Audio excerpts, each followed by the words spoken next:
This is the Best Friends podcast, dedicated to sharing the people and programs that are ending the killing of cats and dogs in America's animal shelters. You'll hear from animal welfare leaders from across the movement who will share the innovative and collaborative work that are creating life-saving successes in communities of all sizes. In 1961, the perception of most Americans is that we had little hope that we could match the Soviet Union in the space race.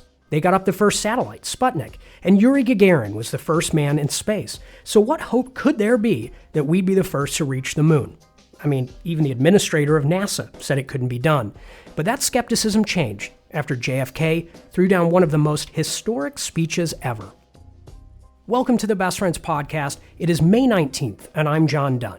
And no, today we're not talking about space, although that would be cool, maybe someday. We are talking about NoKill 2025. And there was certainly a lot of skepticism about us ever reaching a no-kill nation, where every community is saving 90% of the animals. So what do you do about that?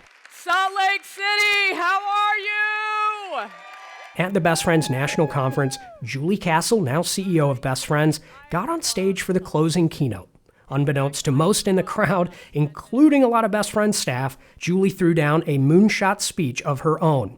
Our moonshot is to end the killing of animals in America's shelters by 2025.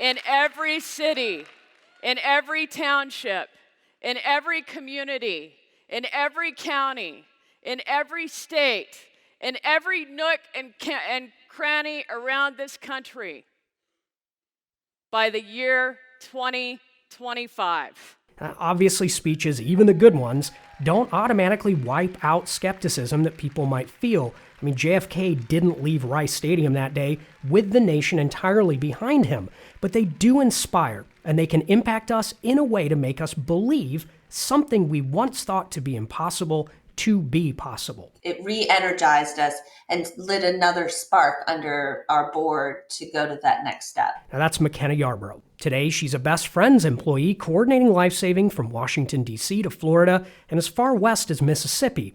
Sitting in that audience in Salt Lake City in 2016, she was in her previous role as the executive director of the Lynchburg Humane Society. Now, before I knew McKenna, I'm not sure I'd ever even heard of this central Virginia town. The city of Lynchburg is an old historic town that in its heyday was where a lot of the shoes were made in the country. So that's your random fact for the day in case that comes up in your pub trivia. When McKenna arrived, the save rate was 49%. She previously worked for the Charlottesville-Albemarle SPCA and the Richmond SPCA.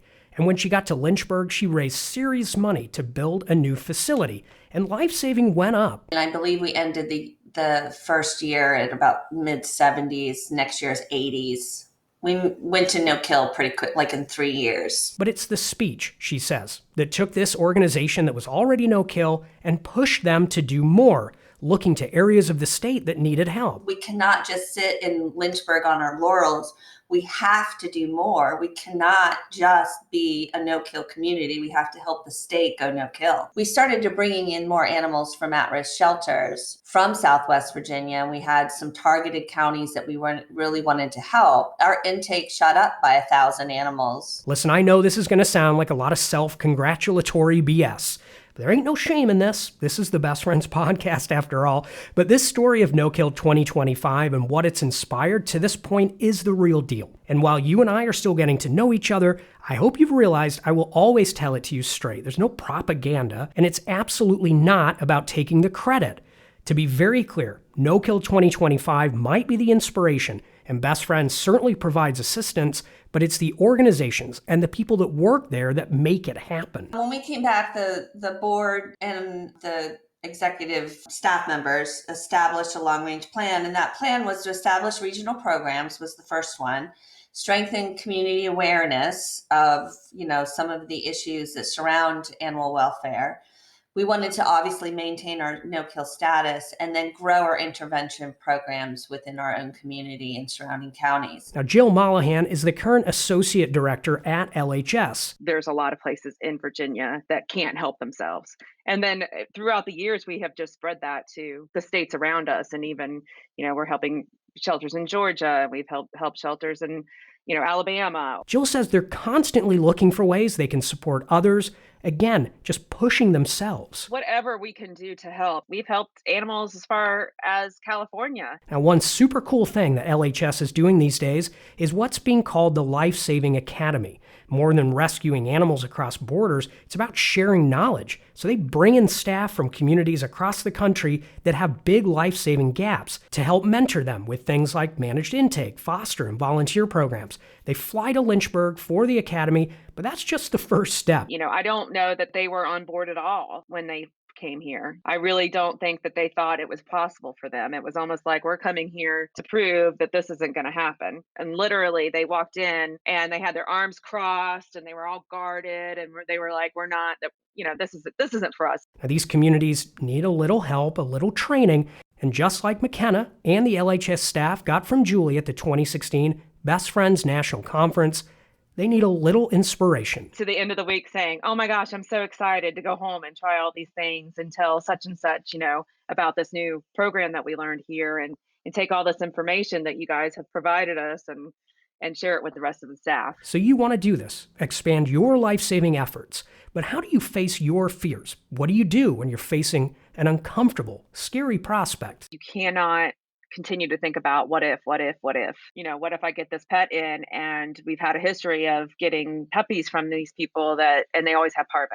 Okay. Are we not going to help them? Yeah, we're going to help them, but now we're prepared. So we know that we need to isolate, So you just have to be creative, not overthink everything and just think of the bottom line of we need to save more pets. Now, true to form, Jill says she's happy to help you work through these issues. I'd be thrilled to do an email intro. Email us at podcast@bestfriends.org. I first met Brent Tollner, I actually don't remember when. Everything that happened prior to COVID-19 feels like 100 years ago. But it was sometime back in the late aughts. Brent was a blogger covering all sorts of animal welfare issues. I was doing social media for Best Friends.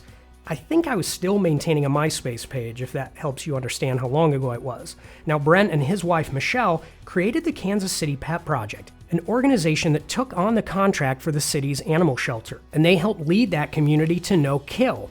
Fast forward, yada yada, and Brent's now at Best Friends and has been a central figure leading the NoKill 2025 effort. So who better to talk to about this than Brent Tollner, the Senior Director of National Programs for Best Friends. Didn't get any questions ahead of time like I was promised. Like this is some guide to journalism program or something. I promised to get you questions ahead of time? Yeah. Well, you were born prepared. This is your world. So why don't we start by you giving me the genesis of 2025? I mean, I suppose we should start at the conference. Like, let's start there. Let's start at the conference. So the 2025 date really started back at the Best Friends National Conference in July of 2016. No-kill had been a thing for a while. It's something that we'd all been talking about. But I think the sense of urgency for making this happen was it was needed. And so Julie Castle at the closing speech of the National Conference for Best Friends in Salt Lake City put the stake in the ground and said that Best Friends was going to help make the nation no-kill by 2025. And so that's where this was born out of. Well, and 2025, I mean, it's a good sounding date. It rolls off the tongue, but why 2025, not 2022, 2030? Yeah.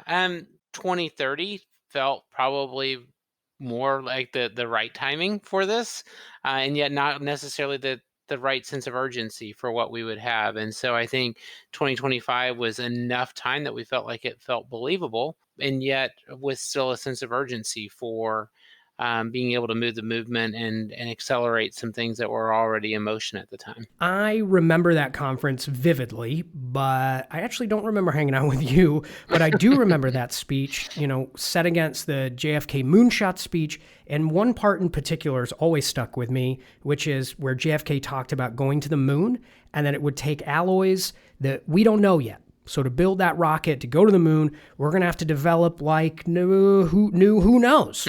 And that's 2025, right? Julie announces it. And at that time, there were a hell of a lot of unknowns. Well, it is. And I think it's really funny. So I was there and I was in the audience, so not even as a best friend's employee yet. And I thought at the time it sounded like a bit of a crazy date, that it seemed like it was really accelerated. I called Julie not long after and I was like, that seems kind of crazy, like not very believable.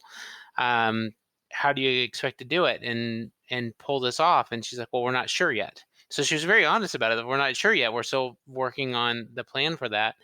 And it was kind of through the course of that conversation, I ended up finding my way to best friends. And you found your way to best friends and being involved with the very project that you weren't sure we could pull off. Exactly. Julie made me believe that it was going to be something that we could do and that we could pull off. And in the course of my conversation with Julie, it really came across that, there were a lot of shelter directors out there that knew they could do better, wanted to do better. And while there's no shortage of people that were telling them that they should do better, there was really a shortage of people that were willing to roll up their sleeves and help them.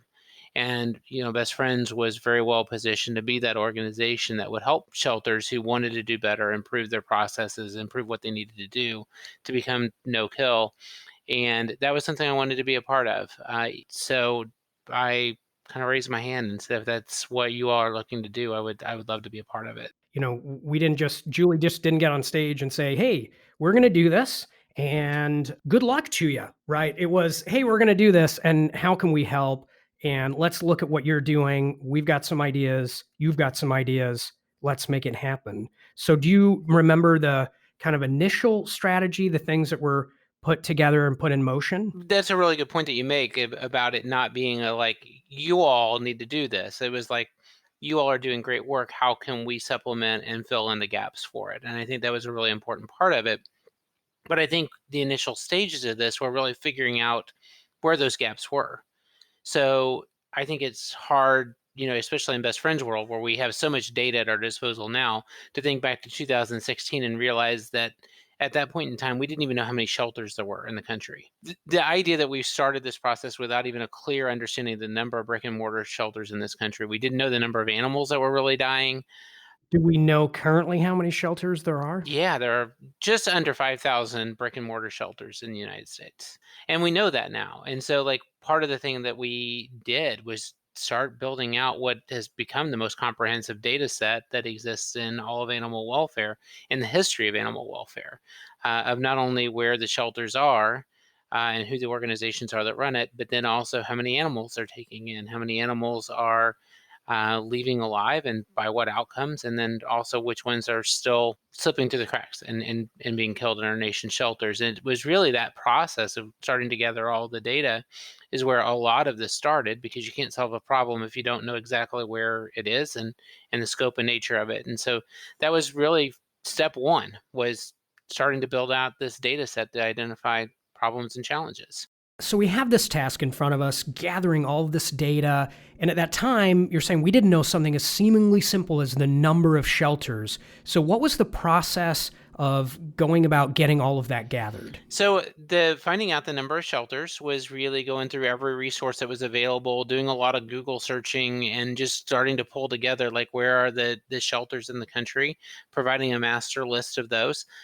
When you found holes of places that looked like there should be a shelter, but you couldn't find any electronic footprint for it, it was calling some of our network partners and saying, hey, we know you live in that area. Tell us what shelters are there.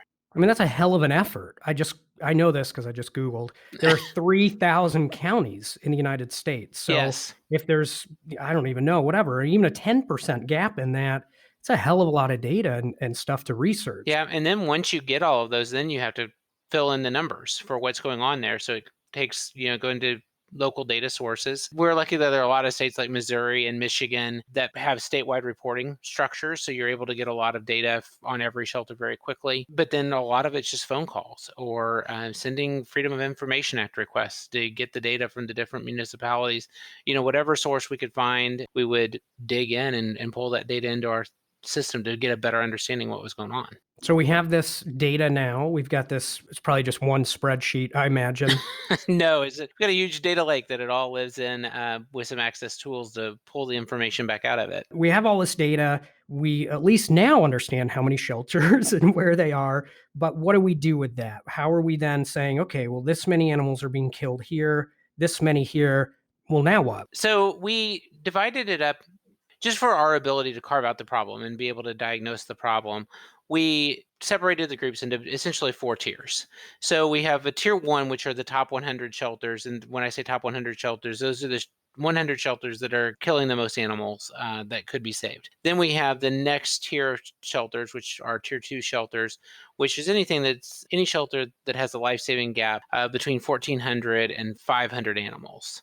So anything that falls into that falls into tier 2, and then any shelter that has a life-saving gap, so the gap to 90% of less than 500 animals, is a tier 3 shelter. And we started looking at, if you have a larger life-saving gap, those are obviously the shelters that need a lot more support. What types of programs do they need? And really it starts with then going in and visiting a lot of those shelters and starting to diagnose where their challenges are. Some of these shelters are just struggling because there's a ton of animals coming in and they just don't have a lot of resources to manage that. And so they have significant resource issues. Sometimes they don't have either the knowledge or the capacity for different programmatic solutions that would help save the lives. It might be a law that's standing in the way about how they might be able to manage feral and community cat colonies.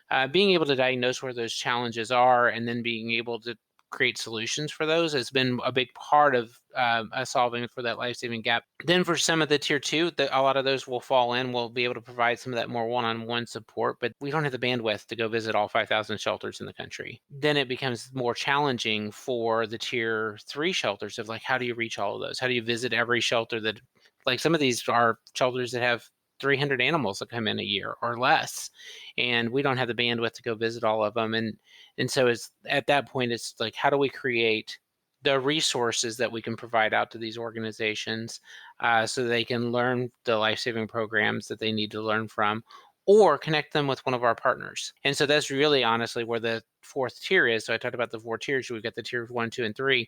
The tier 4 are the shelters that are already no-kill. And so there are nearly 2,000 shelters that are no-kill out there. Many of them have great programs, great leadership, with the capacity to expand beyond their 4 walls. And so we're really reaching out to those folks for that. Well, let's start with tier 1. Okay. Obviously, this is the highest priority, as you said. They're killing the most animals. Give me an example. Give me a community that was in this tier 1, maybe the higher end of the tier 1. Yeah. So what was crazy is when we first came through, we started pulling the data. There's one shelter that really jumped out at us, and it was the shelter at the Palm Valley Animal Society down in Edinburgh, Texas. And it was a shelter that was not on anyone's radar. It's not really that large of a community. Well, they serve a fairly large population of just under 1 million people. Edinburgh, Texas itself is only about 40,000 population. For geography's sake, in the point of Texas, if you will. Yes. I don't know what you call that little point that goes all the way down, if you're familiar, kind of Corpus Christi, Galveston, south of Houston. It's all the way in that little point, right? It's 5 hours south of Houston, which I considered South Texas. So it's a 5-hour drive south of Houston, literally a 10-minute drive to the Mexican border. So it wasn't on anybody's radar screen. And then all of a sudden this shelter popped up, and it's they have 30,000 animals coming through the shelter. It was crazy, the volume that they were dealing with. And a few phone conversations, you realize not only did they have a lot of animals coming in, they also didn't have a lot of resources. And so we started building the relationship. And what we found out was that there were a lot of good-hearted people that wanted to do really well and do right by the animals down there. They just didn't have the resources to be able to manage the volume that they were working with. It became what really was the first of one of our Embed programs, where we took a best friend staff person and put them down there, and they basically spent 2 years down at that shelter helping them implement programs. And they've turned that shelter around to one that had a life-saving gap of about 22,000 animals to one that now is in the high 80s in the save rate. And it's just incredible when you're talking about the volume of animals that are being saved through that just one relationship. Yeah, the Embed program is when you think about it, it's duh. You know, I don't know how else to say it. What a great idea, but we didn't do it. Nobody had done it like that, I don't think, right? So we actually put an employee there. I mean, it's really genius stuff. Yeah, and they knew they needed operational help, and they were looking to hire a director of operations. And they had posted something in the local newspaper and via various other resources, and they were getting a lot of local applicants. And I just remember talking to my boss, Judah Batista, at the time, and I was like, boy, like, I just don't know who they're going to find locally that has a lot of sheltering experience that can really be a director of operations. Like, they're going to have to find somebody who's willing to move down there. And I don't know that this is on anyone's radar. And then I said, I really wish we could hire that person for them. And out of that conversation, it's like, well, why can't we? And that evolved into the part of it where it's like, okay, well, we're going to be sure that that person is somebody who's connected with best friends that we know has great sheltering experience from an operations perspective, and got Michael Bricker to go in and start in that job, and took that job sight unseen. He just agreed to pack up and move from New Jersey, never visited the shelter. He's just like, I just want to be a part of this. And so it was a really cool opportunity for him, as a real cool opportunity for the shelter to be able to do that. So you could bring that expertise from outside the region and really infiltrate down there. So it's cool. And thankfully, he liked Edinburgh, because it really could have gone the other way. And then what? Yeah, Right? exactly. But he actually liked the area. But so the Embed, you said 2 years, and obviously the success speaks for itself. The numbers are there in a very, again, under-resourced community, able to turn that around. But it's 2 years. Yep. We're now 5 years away from NoKill 2025. So great idea, but how repeatable is it? So, I mean, the good news is there aren't that many shelters out there that have that large of a life-saving gap. Obviously, part of the time that it took was because it was such a large shelter with such a huge resource gap in order to achieve no kill. And so the good news is there aren't a lot of those. You know, if you look at the top 100 killing shelters in the country, the one that is number 100, like, their gap's 1,400 animals. That's not a huge volume. And what we've been able to do through some of our learnings in the Palm Valley experience is that we've been able to do this at some smaller shelters in a much more cost efficient way and a much quicker way. Part of it's because it's a lighter lift when you're talking 1,400 animals versus 22,000 as a life-saving gap. But we've now done this. We've got a person down embedded into the shelter in Harlingen, the Harlingen Humane Society in Harlingen, Texas, which is in the neighboring county from Edinburgh. So it's in the same region. We have somebody in the Santa Rosa shelter in Santa Rosa, Florida.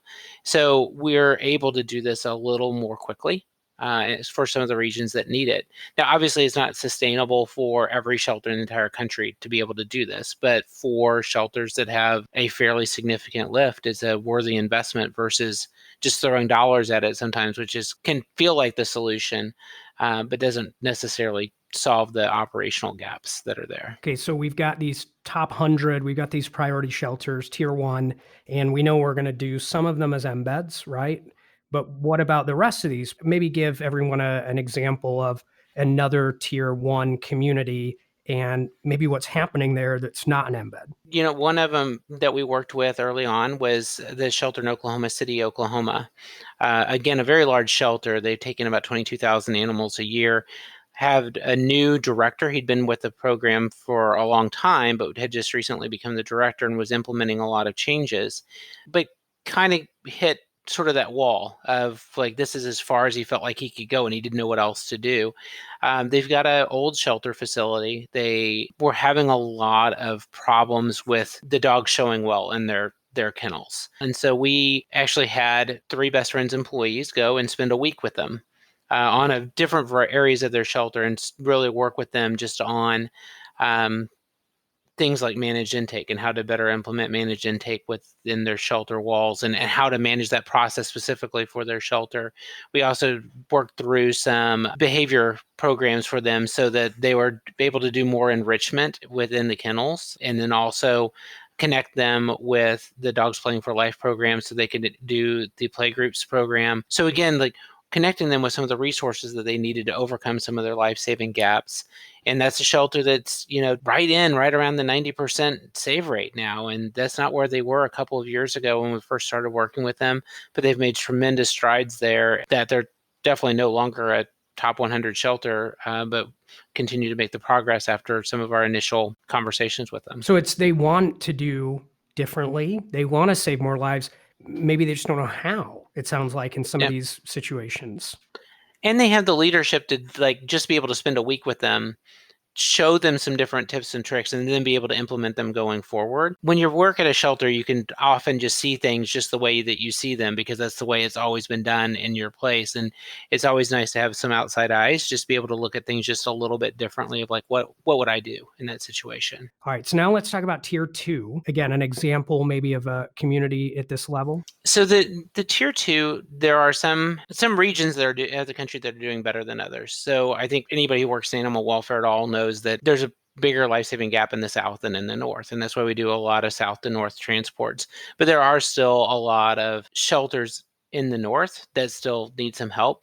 A lot of those need help with cats. And so that is where we spend a fair amount of time working with them on policy, whatever the policy pieces are that keep them from being able to do like a return to field program for cats or a shelter neuter release program for cats. And so we really are working with them on a policy piece of like, how can we get rid of that leash law for cats? How can we get the law changed so it's not considered abandonment, but really help you implement that program so that when a healthy cat comes into your shelter, that you have a way of like just releasing it back to where it came from so that it can go out to the neighborhood that it calls home. And so a lot of those end up becoming policy type decisions with those groups. So we go from tier 2 to tier 3. Mm-hmm. Example of a tier 3 community? The tier 3 are ones that we don't work a lot directly with. So this usually comes to us through help with partners. So it might be a situation where we have a partner who is working with a larger shelter from a transport or rescue perspective. But once that larger shelter becomes a little bit more sustainable on their own, they still have these transport or adoption resources available to them. And so they're able to then go out to some of these smaller rural shelters that have a lot less resources and pull animals into their program from those. There's a group called Gigi's in the state of Ohio, and their entire model is basically where they go out to rural shelters. A lot of these shelters will have one or two people who work at them, and they're usually one or two people who double as I care for animals, and I'm also doing the field services. So I care for the animals, close down the shelter, go out and on calls the rest of the day, and then I come back and care for the animals at night before I go home. And so they don't have a lot of ability to do localized adoptions because there's just nobody there to even be at the shelter. So Gigi's is a group based in kind of the Cincinnati area. They go out into the rural parts of the state, pull in a whole bunch of animals into their program to do all the vetting, and then they send them out to adoption centers to be adopted out. Like, it's through groups like that we're reaching an awful lot of these smaller rural shelters that have very small life-saving gaps in the grand scheme of everything, but there's a lot of those shelters. Like, there are over 1,000 shelters that have a life-saving gap of less than 500 animals. And so it's really great when you have other people and other organizations that believe in the mission, believe in the life-saving work that's being done, and being a part of those solutions. This all sounds great and perfect, and everybody wants to work with us, and all we have to do is put these things out there, and whether it's an embed or this thing, and we're going to be done, without going deep into the reasons that maybe people aren't interested in working with us, or anyone for that matter. There are going to be communities that just aren't willing to work with us for whatever reason. So what are we doing there? A lot of the organizations that aren't doing well are not doing well because they have gotten rooted into the system of animal welfare that they've done for the last 20 years and are fairly isolated from a lot of what's changed. Like, there's been a lot of positive change over the last decade, and the groups that are not doing well are not necessarily aware of those changes, and those communities aren't necessarily aware of it. And so our goal in a lot of those cases is to connect them with someone somewhere.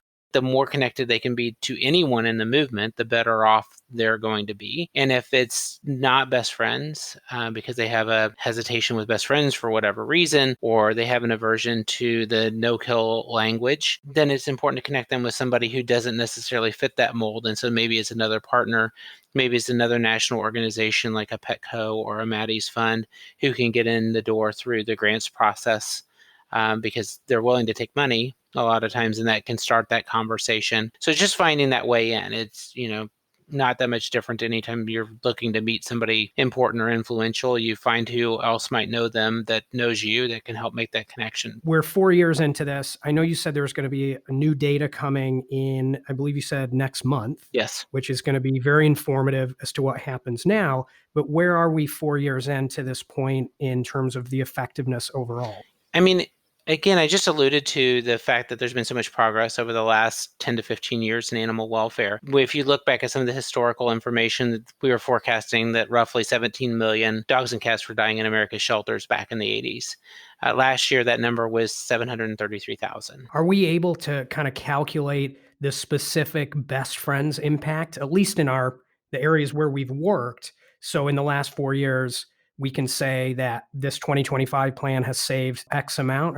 Do we calculate in that way? So in terms of the total volume of animals, I don't know that number, but what I can say that when we look at the shelters that we're engaged with, those organizations are seeing a reduction in killed rate of about 30%. Whenever we work with them, they're engaged in the process. They're reducing the number of animals killed by 30%. On average, if it's a shelter that's not working with us and not engaged with us in a meaningful way, across the nation, that number is 8.5%. So we're seeing that when shelters are working with us, they're reducing their volume of animals killed by 3 times the measure of other organizations that aren't connected with us. And I think that's really powerful. We don't want people to work with us just for the sake of working with us. We want it to be valuable for them and for us and for getting to no kill by 2025. And I think having 3 times the reduction and lives lost is a really a strong validation of that. New data coming, but you have already started to look at ways to shift this strategy based on where we are right now with 4 years down and 5 to go. What have been some of those discussions about those priorities? I think the early part of our plan was really looking at some of these places with major life-saving gaps and knowing that we were going to have to dive in and roll up our sleeves to make large leaps at some of these priority shelters. This most recent rework, there was the reality of these 1,000+ shelters that have a life-saving gap of less than 500 animals, and the reality that Best Friends, or any organization for that matter, doesn't have the bandwidth to go visit all of those and solve every one of those on a one-to-one basis. And so the revised plan that we came back in February with really involved how we're going to connect a lot more of our partners to each other. I think when I first started doing a lot of this back in the early 2008, 9, 10 timeframe, there were only a handful of organizations that you could point to and it's like, that's what no-kill success looks like. We now have 1,800 plus no-kill shelters out there. That's a lot of places that are doing work really well that can help connect with each other. And if every one of those shelters was able to help one additional shelter, we could solve this problem in the next 2 years.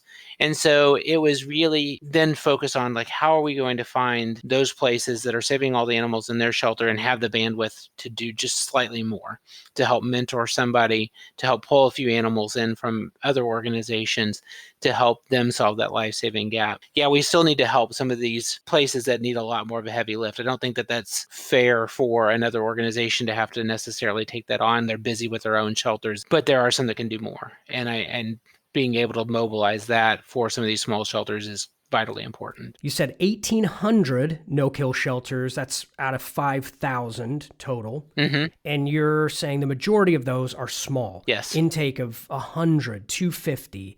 And there are a lot of those. And hell, finding them and figuring out what is happening there and who's doing what, that's step one. Mm-hmm. But then we have to figure out who can help who. And that's part of where we have 3,000 network partners as a part of the Best Friends Network. And a lot of those are shelters, so the brick and mortar shelters that we're talking about, but a lot of those are support agencies. So they're rescue groups, they're spay and neuter organizations. And it's how can we get them to be a part of this solution so that we don't have to do it by ourselves. And they all know the shelter and the neighboring community that needs an awful lot of help, that they can dive in and help. And if we can help some of those organizations to tackle this, then that's absolutely what we should be doing. I just want to be clear that this is probably to some people going to sound like an ad for Best Friends. And I come at it from my perspective, which is I'm just damn proud to work here and work with a bunch of people who have identified these things and are smart as hell and then working their butts off to get it done. And so I do have a lot of pride, and it may sound like an ad, but I don't care. Yeah, and I'm proud of the work that this team is doing every day, and I'm really excited to be a part of it because, man, like I just remember that feeling 4 years ago of sitting out there like, I don't know that this is possible. And now I see how much good work is happening in shelters across the country, and I'm like, damn, this is really going to happen. Like we're going to get there soon. It just feels so promising because, again, when you have more organizations that are doing well and are eager to help and reach out to others, there's just that snowball effect where it just picks up steam faster and faster. And I feel like that's what mode we're in right now. So best laid plans, right? Everything that has been happening was set against this nationwide plan that did not map out contingencies in case there's a global pandemic.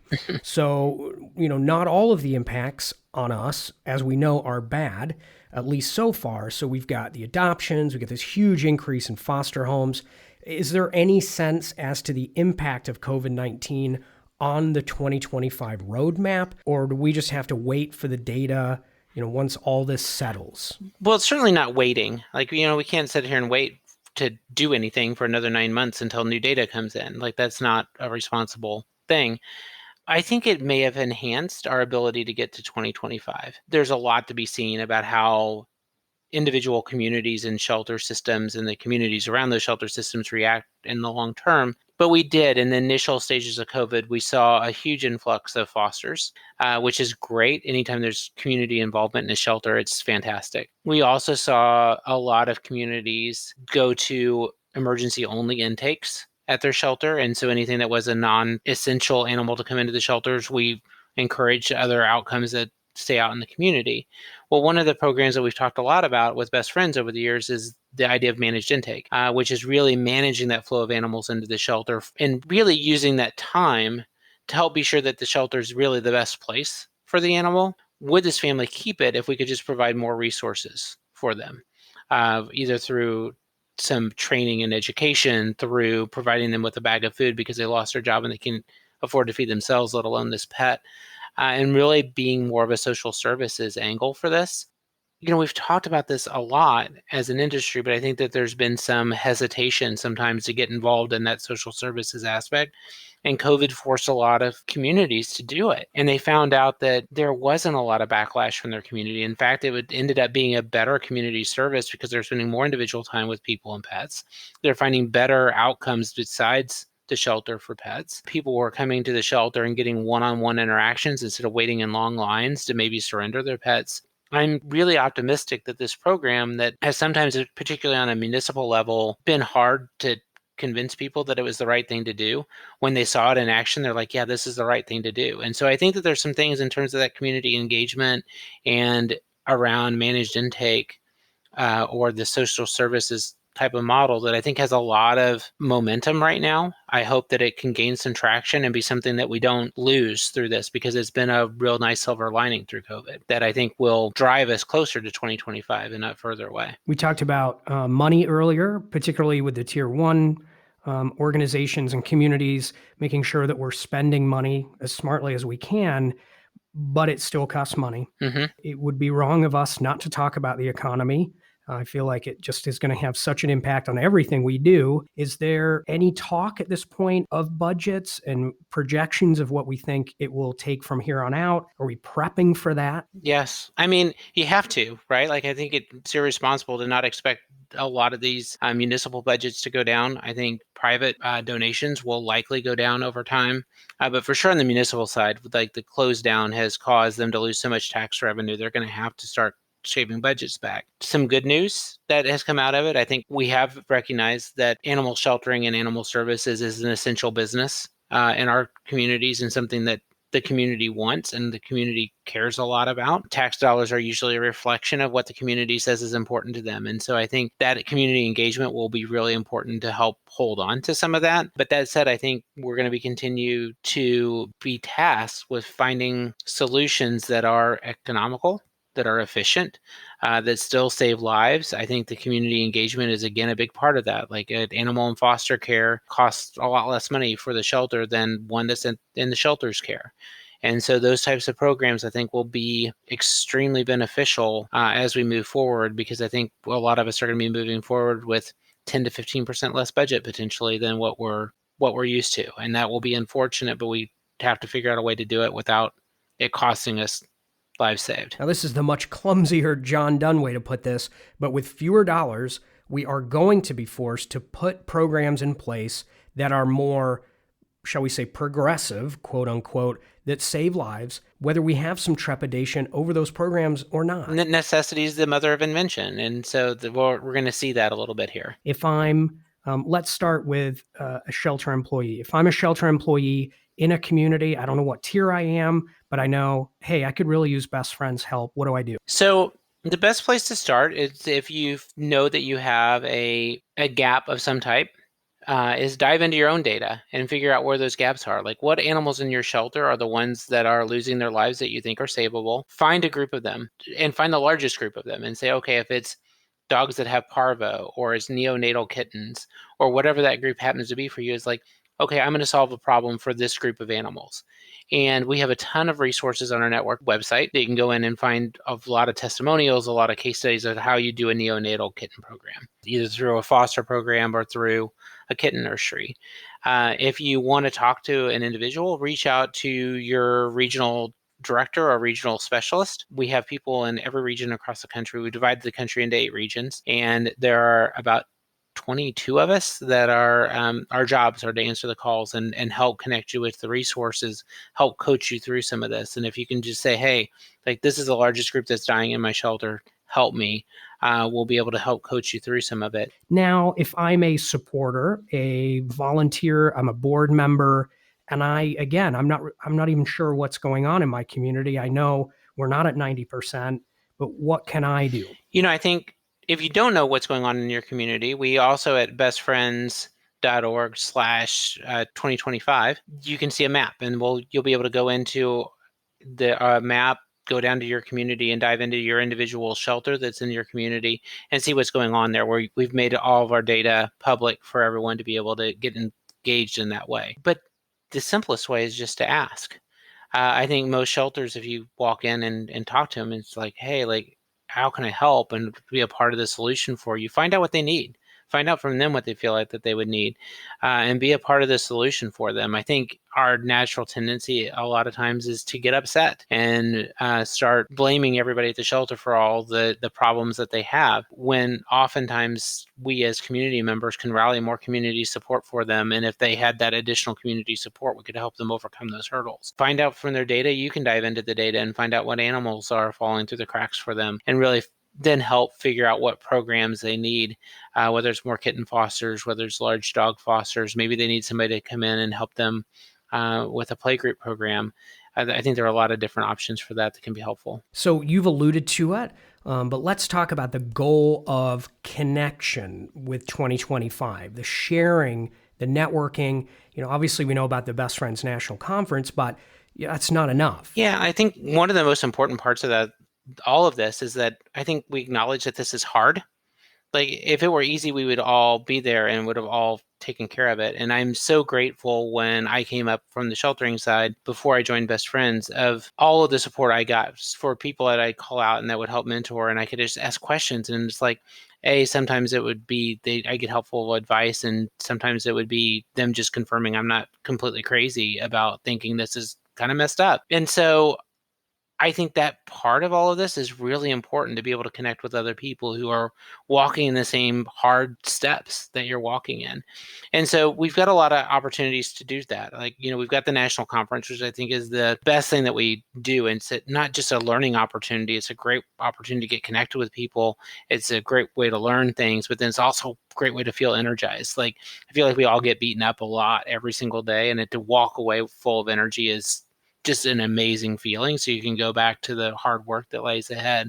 But we also started doing some things on the regional side, so that we'll have regional or state summits that'll be smaller. They'll be one day, but they will still have a lot of leaders in the region that can talk about their programming to help you connect with other people who are closer to home that might have more similar problems to what you have than somebody that lives 3,000 miles away across the country. And then we have our Network Partners program and our Network Partners Facebook page that once you become a network partner and you sign up to be a part of the group, you can just ask questions of your peers of like, we're having a tough time with our software platform, or we're having a tough time with this in our community. And it can be so valuable to be able to make those connections, have your peers help solve the problems so that you can make some of those connection points. One of the things I thought was a really valuable thing that came out of our conference last year is I was in a conversation with a person that was a rescuer in Dallas. And when the new director came into Dallas Animal Services, they made a lot of changes, and it involved some